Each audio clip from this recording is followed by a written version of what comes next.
Que le peuple congolais doit rester vigilant. Il faut être vigilant. Le système de Kabila est panza palou. Le système de Kabila est dodaka na MLC. Na kameku na moni bilili lobi na moni pe mutu moko azanga na MLC kala fandi pe na kiti. Na lobi l'autre. Système de Kabila est dodaki na IDPS. Système de Kabila est zoluka et bomalamuka. Mais peuple congolais, zala vigilant parce que intérêt en Boka Congo, Mouzé Alobaki Nabiso, auto-prise en charge. Papa Étienne de Heureuse Mémoire à Ebsaki Bisso, prenez-vous en charge. Le président élu Martin Fayulu Alobi, maintenez la flamme allumée. Pour ce qui moto repela, moyen nyoka soit moutou, exaté.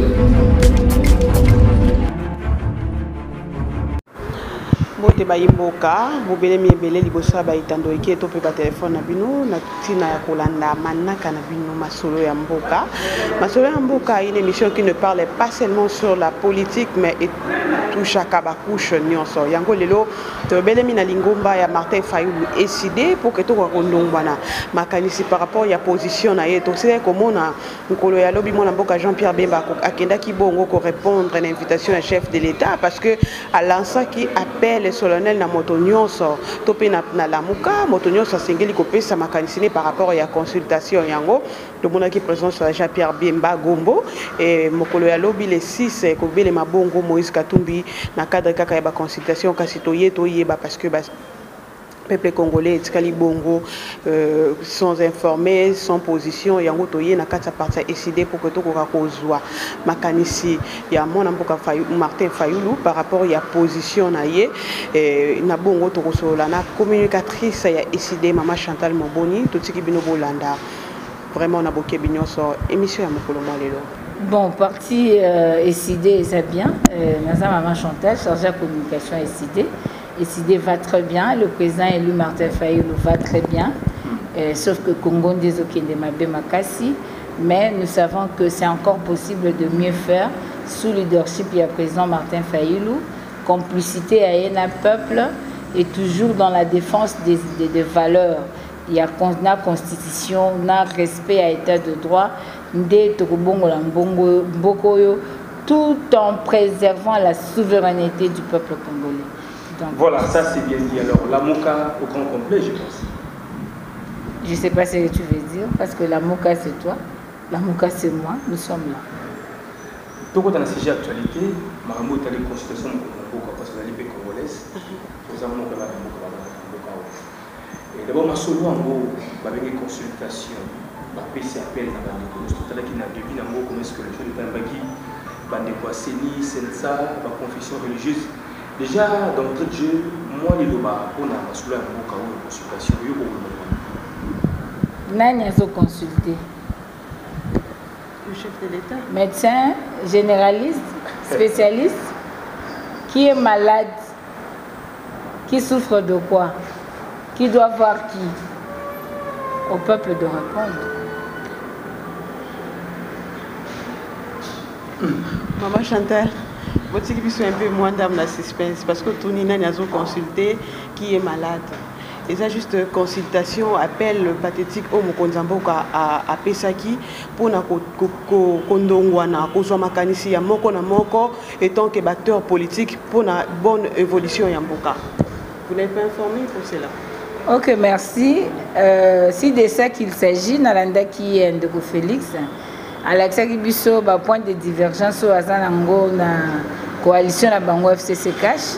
Attends qui n'a pas point en et puis après ça qui piste la solution pour naïe Sengela qui a ça la consultation pour que à refonder l'action gouvernementale, à faire participer na gestion en Mboka. Nakanisi que c'est libre à tout Congolais de pouvoir contacter Baninga, ceux qui ont moniqué na libala mapoko so ezali, ako qui est pas parrain, ako poser problème, ako qui est pas voisin, ba camarades, tout ça pour na roluka ki maison na libala. Ezali droit à motonio soko ko pimela ngo conjoint mon côté. Mais pour Namboka Congo, Congo a besoin il y a consultation T. Congo a besoin il y a concertation. Il y a des acteurs principaux oyo bazali ko incarner crise pe bakori ko bimisa na kati na bango sous médiation neutre solution pour la crise wana. Il est question d'abord de comprendre Congo souffre de quoi. Congo est malade, oui.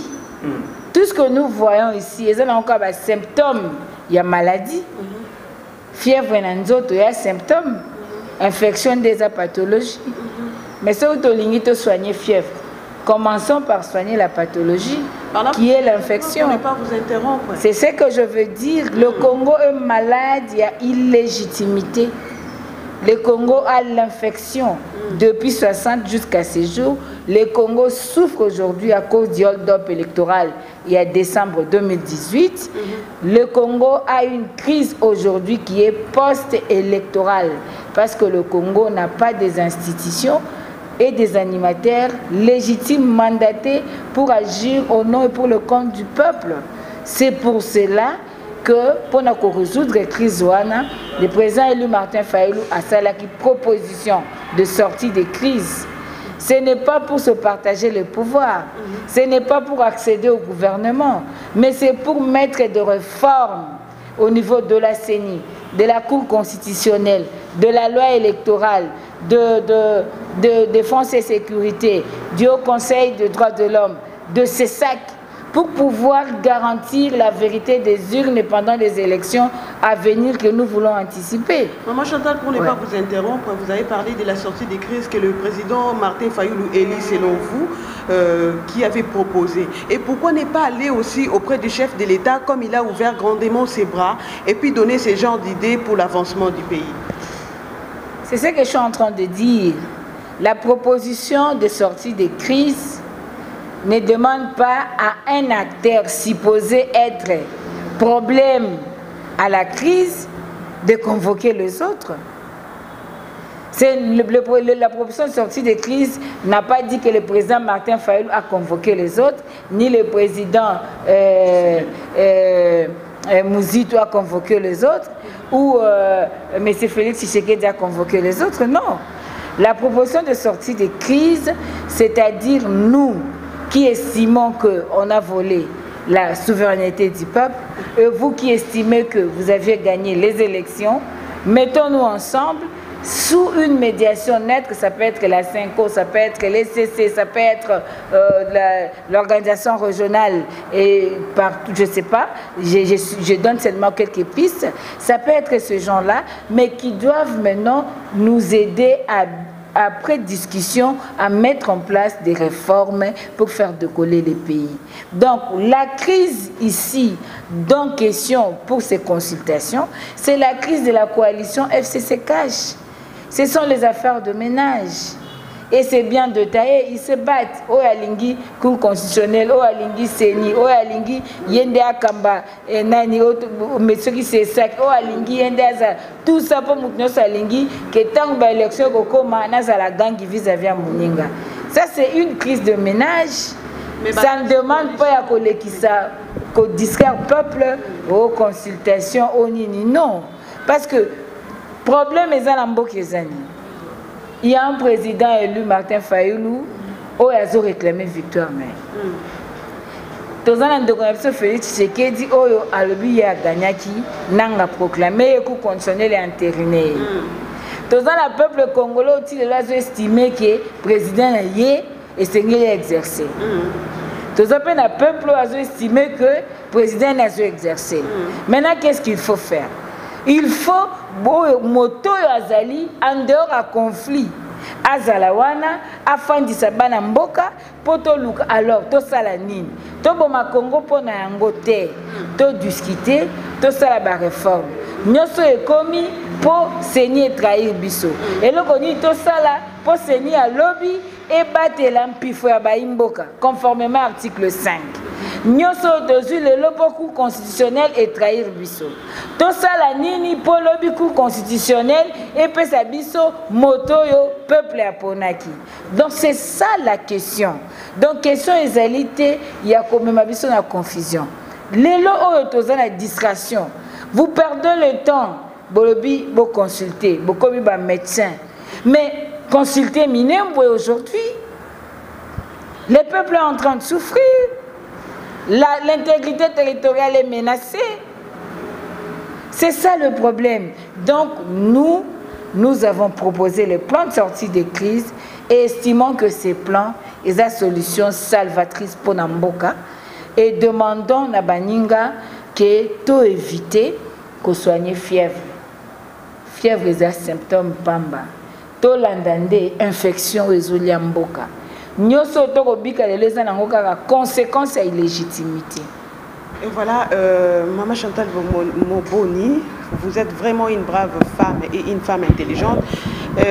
Nakota nazonga na lingala na lokota ya lingala po bandeko bakwa ko comprendre etinde pesa meli biso penza na bandeko batala ka biso balobi boya na ngambo ya SID parti cher ya président Martin Fayulu boko ka kozwa position na bango. Maman Chantal Moboni to ba position na bino parce que to mona ki mona mboka Jean-Pierre Bemba Gombo moko ya baila muka ayamba maki mokolo ya lobi Moïse Katumbi et bongo bino position na bino ya Martin Fayulu Madidi le président et puis il y a Adolphe Mozito, c'est comment?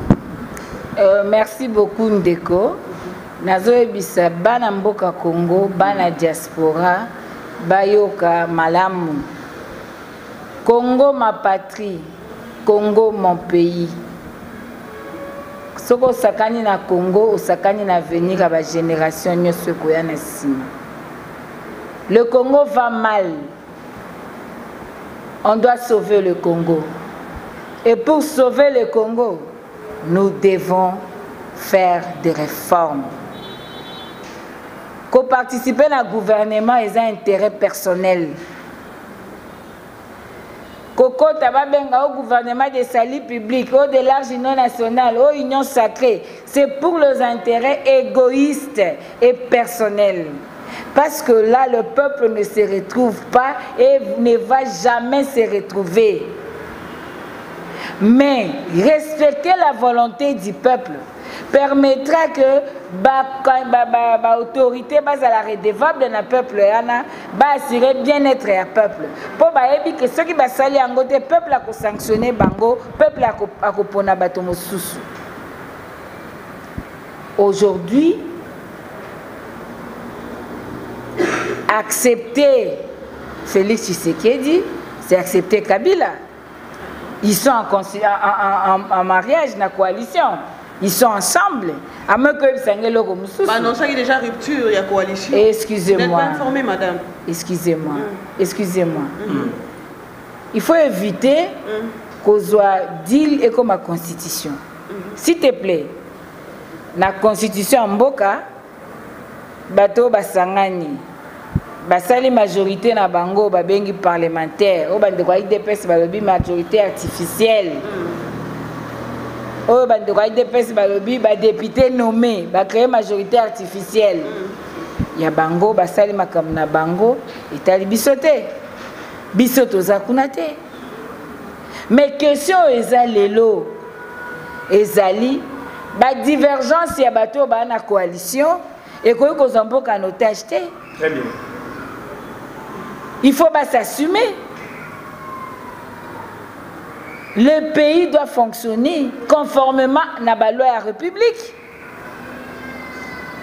Le président Martin Fayulu, Olingio Yeba, Olobi, Akende, il y a déjà ça là qui peuple a proposé déjà plein de sorties de crise pour sauver Mboka na crise. De Adolphe Mozito Alobi. Nous sommes tous des leaders, mais il y a eu un seul leader qui a été élu par le peuple. Jusqu'à quand Maman Chantal Moboni Makambongo Kobandara continue aussi longtemps, le peuple a causé l'avancement, puis il y a Makambo Mosusu. Ndeko Nangaï, Yangola Zoloba, le président le 21 octobre Aloba qui a dit clairement, tous ont assisté à la théâtralisation en vie politique. C'est du théâtre, c'est de la comédie. Naïbi ceux qui robotent de l'autre côté, et robotent en Boumate. Et ça, un système à stop and go. Je suis politique, je suis en train d'analyser par rapport à ma fait réel sur terrain. Il y a réalité et je fais les analyses. Nazo yebisayo lelo, toloba ki ango kalati. Peuple andima kite, lelo peuple andimi, que le président Fayulu c'est un visionnaire. Akokende ko lukanini. Akokende ko se faire consulter par qui? Parce que yé Azali président élu. Élu mais un impérium, maman. C'est ça le problème. Tu peux avoir avancer quand même. Tu peux avoir le poste sans pouvoir. C'est ce que tu veux. Le pays doit avancer. En 2011, en 2006, de Gobemba qui j'ai accepté l'inacceptable. Tournons la page, pays et avancer. En 2011, papa était dans l'hôpital la pongia ba bébé. Tournons la page, pays et avancer.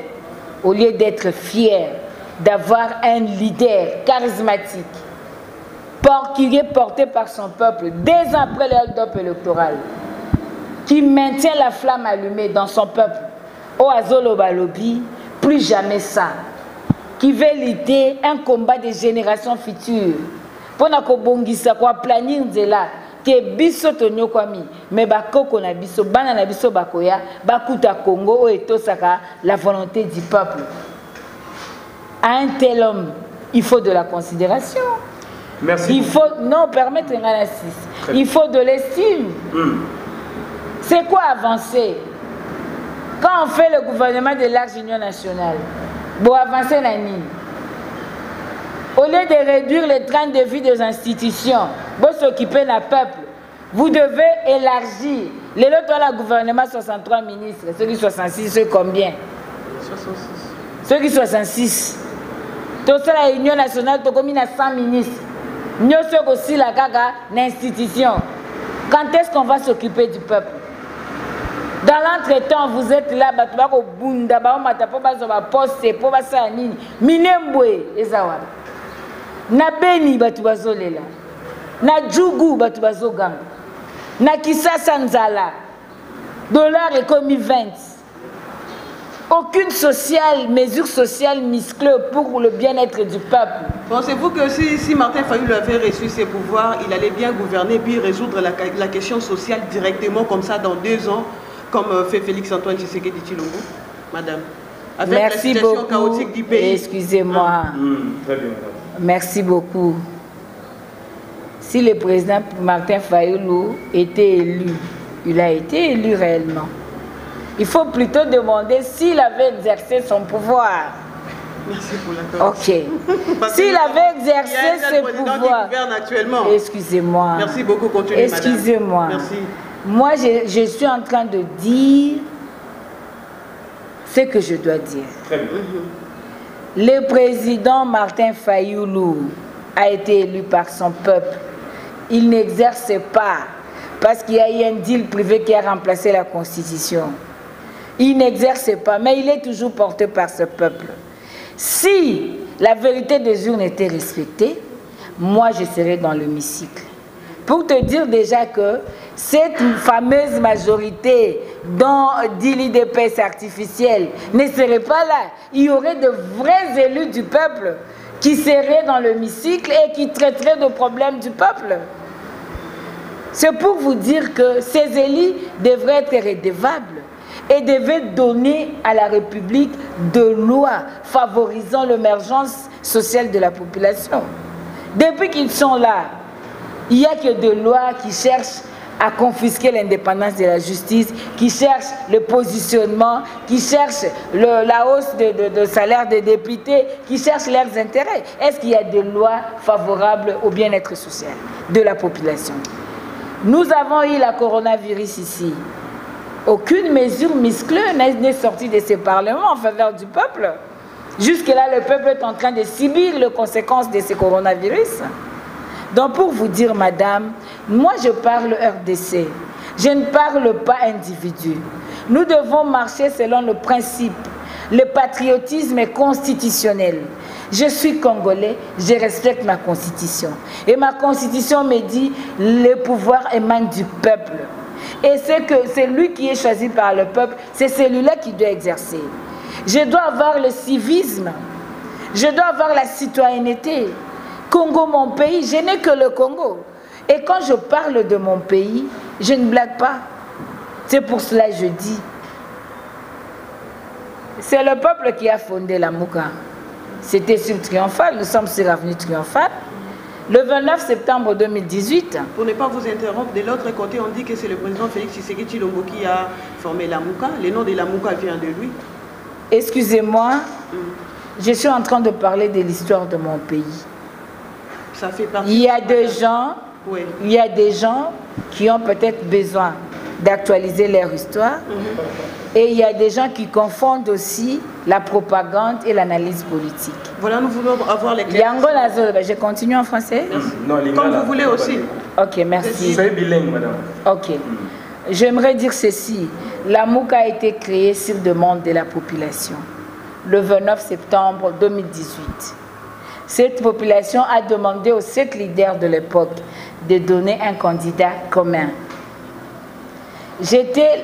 Moi, Maman Chantal, j'ai lu la déclaration de femmes de la Mouka, les femmes de l'opposition de l'époque, devant les 7 leaders et leurs représentants. Tu étais là. Si tu peux me donner même l'image, je te serai reconnaissant. J'ai lu cette déclaration demandant aux leaders de nous donner un candidat commun. Et le 11 novembre, bientôt c'est le 11, on nous a donné les candidats communs en la personne du président Martin Fayoulou. Et le peuple a continué avec son contrat. Il a voté massivement son leader, sans polo, sans argent ni quoi. Il a voté son leader. Et 2 ans après le hold-up électoral, ce peuple est toujours debout pour soutenir son leader. Et aujourd'hui, c'est ce leader-là qui incarne la Mouka. C'est lui le porte-étendard de la Mouka et c'est lui aujourd'hui qui exerce la coordination de la Mouka. Mais vous me dites aujourd'hui que d'autres leaders de la Mouka seraient partis se faire consulter chez notre frère Félix Tshisekedi. Ce sont des Congolais. Ils sont libres de leur mouvement. Ils ont fait ce qu'ils ont fait. C'est leur droit constitutionnel. Mais vous ne parlez plus le même langage. Excusez-moi, vous m'avez posé la question. Je suis en train de vous répondre. Votre manière de me répondre aussi mais suscite à vous reposer encore d'autres questions. Mais je n'ai pas encore fini. D'accord, madame. Je n'ai pas encore fini. Si portez que je termine, après vous reformulerez l'autre question. Merci, madame. Le problème, c'est quoi? Ils sont libres d'aller. Tout citoyen congolais doit exercer ses droits. Mais dans le cadre de la Mouka, nous marchons par rapport à 4 axes principaux. Le premier, c'est la défense de la Constitution. Le deuxième, c'est la défense de l'état de droit. Le troisième, c'est la lutte contre les antivaleurs. Et le quatrième, c'est mobiliser le peuple pour le respect du choix de l'électeur congolais. Le 29 juillet 2019, à Lubumbashi, tous nos 4 leaders ont réaffirmé la victoire du président Eli Martin Fayoulou Madidi.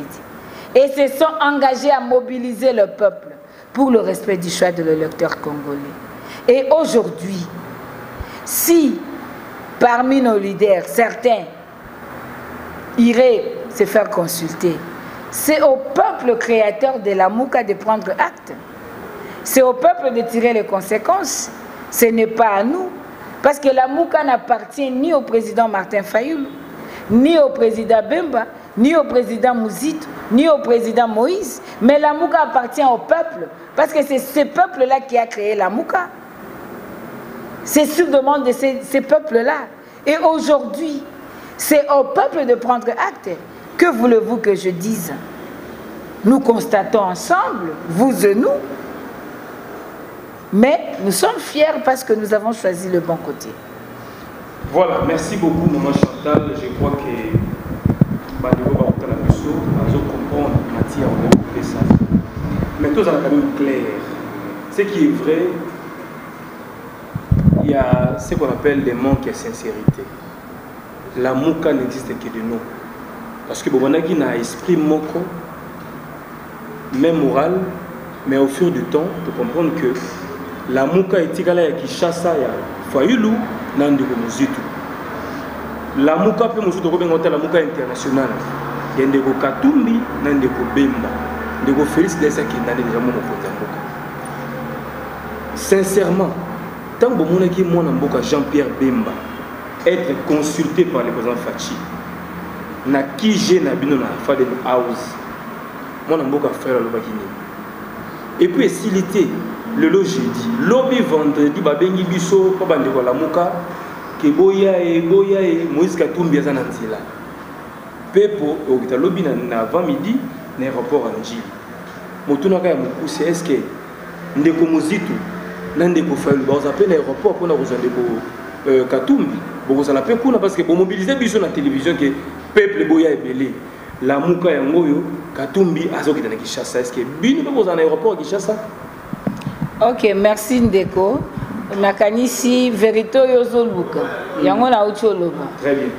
Et nazana eloko musuto lingenga na loba. Alors, c'est-à-dire non, Koko ça peuple té. Au moins les Congolais aza sous peuple à Kaloba Kosagiti. Voilà. Yo salaire retweeté à tel logo moko ka Congolais répond. Tiens na Facebook Congolais oyebiso. Congolais au sala analyse kosaka na peuple té. La muka olobi etikala kaka. Ya Kinshasa ezali na international. La muka oyo ko benga international ko benga ni na ebité. La muka c'est le veille de conscience. La muka c'est la génération consciente. Très bien. Au moins aux arabes chrétiens, à tous ceux qui l'ont reçu et à tous ceux qui croient en son nom, bakomi banaya zan, ba former église que vous allez enlever. Tu comprends? C'est ça la muka. La muka n'a pas de territoire. La muka n'a pas de frontières. La muka c'est tout Congolais oyo aza conscient. Ayebi que ce pays m'appartient. Ayebi que l'illégitimité est mabe. Ayebi que na que l'intérêt na ngamote pour la côte na gouvernement. Il faut intérêt communautaire. C'est ça la muka. Pour yebisanga elle Kinshasa elle nini. Yo mona président Fayulu na benité. Pour l'ingolo ba Fayulu Kinshasa s'il vous plaît. To posera ba question sentimentale. On est congolais. Vous connaissez tout, vous vivez tout. Au Monaki le 24 décembre 2019, président Fayulu au Monaki na benité. Nativité a fait avec na beni. Au Monaki en ondengeni. Yo moni président Fayulu na Gomate. Au Monaki président Fayulu na Kisanganite. Au Monaki président Fayulu na Butembo na Bunyate. Yo koloba lelo Fayulu Kinshasa non. S'il vous plaît, non. Quand quand tu ne connais pas, il faut demander. Nous sommes là, la source d'information. C'est ce que j'ai dit. Non, non, non, le côté. Parce qu'à Kisangani, la Mouka existe. Yo le la Mouka Kisangani. À Bukavu, à Goma, partout, la Mouka existe. Donc, il ne faut pas nous amener à Babylone comme un parlement debout. Ici, vous parlez avec cadre et parti. Oiseau paie sa peuple information et tina. Pour les longs des peuples à hôtel, c'est que le peuple est sous tension. Le peuple a attention, yo yebi aux hôtels là. Comme ça la RRT. Il faut qu'on batte la peuple, pour qu'on batte la mboka.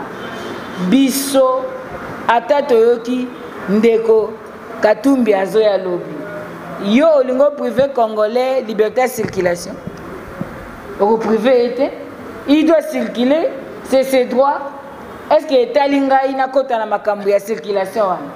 Non, il doit circuler, c'est un Congolais, c'est normal. Problème est c'est un président d'un parti politique. Ce qui le bien koya, ceux qui sont membres du parti naé bazo mobilisé. Ceux qui sont membres, il n'y a pas de problème. Bon, la mouka mobilisé. S'il vous plaît, s'il vous plaît. Ba parti naé bazo na la mouka. Olingi souni. Coordination à la mouka. Oh là là, s'il vous plaît. Arrêtez-nous de polémique. La Mouka a lobby bien. Azali a 4 axes à combat. Quand vous êtes en dehors de ces axes-là, peuple et la Mouka conscience. Je t'ai répondu. Voilà. À répondre, par rapport au lobby peuple à sous tension. Vous avez raison vraiment parce que tout ça va pandisango. Natongo auto circuler, bande comme sous pe bengi à la muka. Maman journaliste, toza vraiment sous tension. Toye bité maman Chantal, tozo accusé binotoli bisanga na motuna soki ekoki ko alezé yo. Binonde batu mobiliser batu na po babi soki karande ko Moïse Katumbi bacheli ko na aéroport ba pour akende ko se consulter ba hôtel mananzela na. Ce n'est pas vous qui avez mobilisé ou comment? Oui, de Konangaï, heureusement, ils avons posé question, c'est pardon. Dans le fait que ils ont déjà pardon, leur ont posé question, c'est-à-dire qu'ils ont en harmonie dans la conscience. Le fait qu'ils avons posé question, ils ont posé question, ils ont moitié réponse. C'est-à-dire qu'ils ont la conscience. Donc, ils ont dit maté, ils ont dit que qui n'a lobby et sans dingue. Ils ont dit qu'ils avons posé question. Ils ont parlé du président Martin Fayulu. Muto ata la quitté que naoya soko kitika légitimité landi. Muto peuple congolais le loi lobby que le seul qui me reste. Muto yo coronavirus en États-Unis kangami mais azolo bana peuple na ye. Soko za mbongo somba masque été salata na bengi ba génie créateur congolais. Bosa te ba masque liputa. Oyo kaki nanya lobakiam. Muto mabela Congo zo kende a telemi. Alobi peuple congolais telema minembo ko tikango kendete muto alobi te mendeko mukwega bimisi mampingi na tiroir a mérité soutien peuple congolais ba bomi ba yibi ba violé esengeli batona ba répondre na ba acte na bango muto ayoki ambassadeur rwandais ko telemela ba imboka atombwami alobi non okoyi ko telemela bana na ngabongo te tant que nga papa na bango lazali. Le gardien du temple, les seuls qui nous restent. Muto yo na ba sijo ba tumusu ba banga ka pona ba intérêt songo pakala ye muto abimaka lobaka. Et à cet homme là, na complicité azanango na peuple, tu trouves vraiment qu'il a le temps ya kokendro kota na biloko yo ezanga tine ezanga formule. Ça c'est un faux débat. Où la conscience vous reproche de quelque chose, où vous êtes libre ya ko jour na ba droit na bino. Donc, tous en Makambouanate, et si c'est en partie des valeurs, nous avons notre charte de valeurs, Oezo Laksabiso, amour, respect mutuel, compétence, solidarité, respect environnement, citoyenneté, civisme, pacte de développement. Donc, Bisso, Bana Eside, tous allés bien éduqués, tous allés bien encadrés, na image ya président élu Martin Fayulu, Biloko Wana, Isaiah Bissoté, et Tali Bissoté, je pense que Yomoko Conscience ne peut sur réponse. Nous, on est là, Tozo Tala, Bande Konabiso Baza violé na Minembwe, Bande Konabiso Bazo Lukamabele na Bango Babotoli, Bande Konabiso Bazo souffrir na Mahagi na Djougou, Bande Konabiso Bakufa na ba guerre, il y a 6 jours, Bakufa na Kisangani, Tozo Lela Bango, cimetière ezate, Batulero Toso la Bamsuba na Zamba. Les Walandezo et Sengibiso, toi on a besoin d'ango. Nous on n'a pas besoin de distraction de Konangaï. Aux journalistes à Malonga, Nazana respect minge pai na yo, kokota na ba jewana l'état mo unité. Bato va fandara na ba labo pour basa ba fake news ba panza. Tellement bilan zate, tellement compétence et sanza. Donc ba komika fake news na fake news. Nous on n'est pas là. Yo kuti biso na réunion awa. Tozo so la réunion na biso pour organiser matinée politique na biso tozalango, to lingi to sala. Est-ce qu'on a le temps ya kokende ko so la makambui XY? Non. Peuple assez à Koli, peuple à Zomona, kende ka na Facebook, banda ko tala kaka na fil actualité. Kende na Twitter, zoka ba Twitter ba grand leader politique ba Twitter. Banda ko landa ba réaction ba peuple, o ko comprendre que Congolais azali moto yo ba koko sa di soutien. Voilà, merci beaucoup maman Chantal. Donc bandeko balandi biso de partout à travers le monde. Je crois qu'il va juste bien nous, on a des questions au public, on a besoin autour il y a évolution, il y a la MOCA au grand complet, autour il y a consultation, autour également il y a évolution, on a vu 2 ans après, prise de pouvoir et pas mon MOCA Fachi.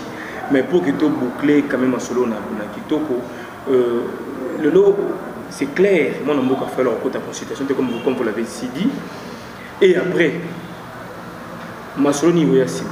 Vous avez un événement pour la population, vous avez un après ceux qui vont boucler une consultation. Pour tout qui peine à balabala, c'est vrai, vous allez mon corps va décider. Tout ce qui moi n'a pas fallu pas vous consulter la ligne vous avez une officialité. Et après consultation de vos fatigues, vous avez Et ndeko. Nakanisi la bouche autorisée à Koloba Masolo SID. Ezali Maman Chantal, ezali secrétaire général. Il a SID Soka à lobby, apprécié en caractère officiel, peut ba communicateur msou ba corrélé. Otikali jamais koyoka SID et puis si communiquer que président Fayol sa consultation. Consultation nini, asala ngo nini. Est-ce que nous on est dans le monde de copier-coller? Biso to na bongo ezo sala. Tozana la machine ezo travailler. Donc tozana ba projet toko sala au moment opportun. On va rendre public, mais pour le moment, c'est encore au niveau de nos stratégies. On ne peut pas communiquer, mais ce qu'il faut savoir, c'est que le peuple congolais doit rester vigilant. Il faut être vigilant. Le système Ndoko Kabila est Panza Palou. Le système Ndoko Kabila est Dodaka na MLC. Na kameku na moni bilili lobby na moni pe mutumoko zara na MLC kala fandi pe na kiti. Na lobby lote. Système Ndoko Kabila et Dodaki na IDPS. Système Ndoko Kabila et Zoluka et Bomalamuka. Mais peuple congolais, zala vigilant. Zala vigilant parce que intérêt en Mboka Congo, Mouzé Alobaki Nabiso, auto-prise en charge. Papa Étienne, d'heureuse mémoire, à Ebisaki Bisso, prenez-vous en charge. Le président élu Martin Fayulu à lobby, maintenez la flamme allumée. Pour ce qui m'autoropé là, moi, il n'y a qu'à soi moutou, ezate. Yo mona il ka soit qui polsi. Akangami a chevene. Mettons qu'à moto peli. Nyoka ninganya kiti. Moya tele mezate. Peli sa moto. Donc zala ya kolenda vigilant. Zala éveillé. Muto kosa yo te. Soki moto. Nga soki nazala mobile na libala. Soki yo lingi au deuxième bureau na libala. Basarani. Namboka na biso toza mariage monogamique kiti. So ngo ba deuxième bureau ezalani. Ba divorce kati. Ah oui, logiquement. So ko divorcer te. Ozu mwasi mususu. Wala chiba ute. Ah oui, pas de problème. Merci beaucoup Maman Chantal. Donc c'est par là que nous mettons un point final à cette émission. Et au souki avoir maman. Ozaka na posa na lo. Na yebisi bana Congo. Biso nyonso sima le président élu. Porte-étendard à la Mouka. La Mouka ne mourra jamais. La Mouka c'est toi, la Mouka c'est moi. La Mouka c'est la génération consciente. La Mouka ezali ouvrage à maboko na yo nde potier à la Mouka. Mutako boto la yo droit d'auteur te. La Mouka eza ya yo. Fongola misu senzela. To stika na système lisu likolo lisu. Omoni ndoki belela. Merci na mwana mboka Joël Boudana na sima ya caméra. Bomoni ndenge nini Maman Chantal Moboni, communicatrice ya ICD, abetisi ngonga na micro ya masolo ya mboka, tondongwani na makanisi na ye pe apesi position na bango par rapport à Mambi Matali consultation face au chef de l'État. Totiki bino bongo bozala scotché et branché, bino ba ebonzima, bopona pe bovota, chaîne na bino bokisi TV bongo. Soki eso azongite tokutani mbala sima. Au revoir.